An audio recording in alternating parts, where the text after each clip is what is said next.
মোহাম্মদ আবুল কালাম মিয়া, Jaipur, Nazirganj union.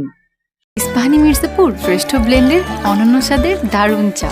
এই সতেজতা, ঘ্রাণ আর মন কাড়া স্বাদের তুলনা চা যদি হয় ইস্পাহানি মির্জাপুর, টি স্টলেও লাইফটা ভরপুর। মোহাম্মদ আবুল কালাম মিয়া, জয়পুর, নাজিরগঞ্জ ইউনিয়ন, সুজানগর, পাবনা। আমার রাজনীতি জীবনটা শুরু হয়েছে অন্যায়ের বিরুদ্ধে। অন্যায় দেখে আমার রাজনীতির উৎসাহ যোগাইছে। অন্যায়ের বিরুদ্ধে আমি সোচ্চার। যে অন্যায় করছে সেখান থেকে আমার রাজনীতি উৎপন্ন হয়েছে। অন্যায়কে আমি কোনোদিনই প্রশ্রয় দিইনি। 1977-এ এসএসসি পরীক্ষা দেওয়ার পরে আমি চিটাগাঙে যাই। চিটাগাং থেকে আমার রাজনীতি শুরু হয়। তখন বড় বড় মন্ত্রী মিনিস্টারদের সাথে আমার সুসম্পর্ক গড়ে ওঠে। যেহেতু আমি কিন্তু একা পাবনা থেকে চিটাগাঙে সে মিলে চাকরি করতে গেছি। সে চাকরিতে যায় 10 বছর আমি স্টিল মিলের সেক্রেটারি ছিলাম, তথা 10 বছর শিল্প এলাকার জেনারেল সেক্রেটারি ছিলাম।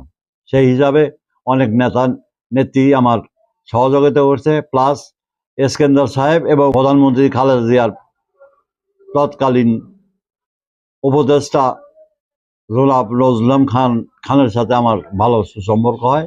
সেখান থেকে আমার রাজনীতি যুদ্ধ দেখছি আমি তখন ক্লাস 4-এ পড়ি। তো মুক্তিযোদ্ধারা দেশ স্বাধীন হয়েছে, এখানে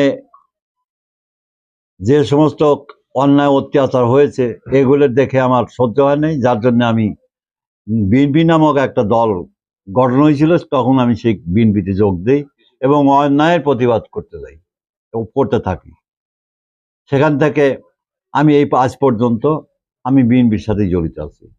2001 সালে চট্টগ্রাম পাবনা সার্কিট হাউসে আমাদের দলের সংগঠনের প্রধান অতিথি ছিলেন জনাব তারেক রহমান, আজকের প্রধানমন্ত্রী। সে আমাকে নিজের হস্তে পদক পরিয়ে দিয়েছে। 17 বছরে আত্মীয় স্বজন ভাই দাদা কেউ বাড়ি থাকতে পারে নাই বিএনপি করি তার কারণে।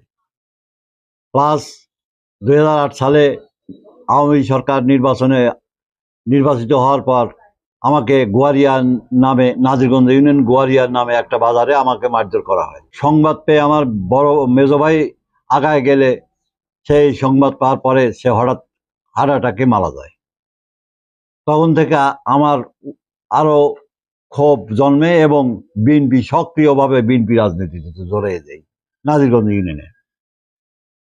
ইউনিয়নটা এখন পর্যায়ক্রমে আমি সামনে জনগণের উপকার করার জন্য আমি চেয়ারম্যান প্রার্থী হয়েছি।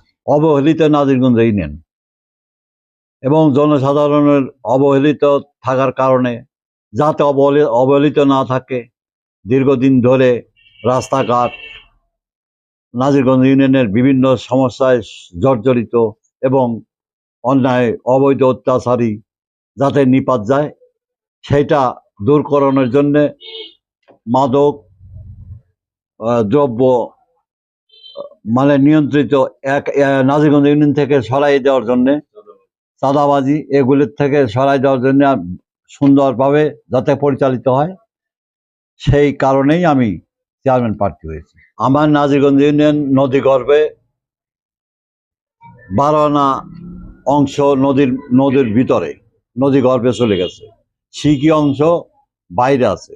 আমি এটাও ঘোষণা করছি আমার পোস্টারে বা ইয়াতে লিফলেটে, আমি এটাও উত্থাপন করছি যে জনগণ যদি আমাকে ভোট দিয়ে আমার নির্বাচিত করে, তাহলে আমি জনগণের ট্যাক্স মুক্ত করব।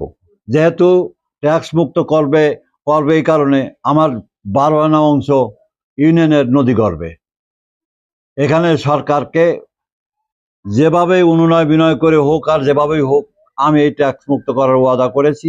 জনগণ আমার সাথে কথা দিচ্ছে, এই ট্যাক্স মুক্ত করলে আমরা আপনাকে ভোট দিয়ে নিযুক্ত করব।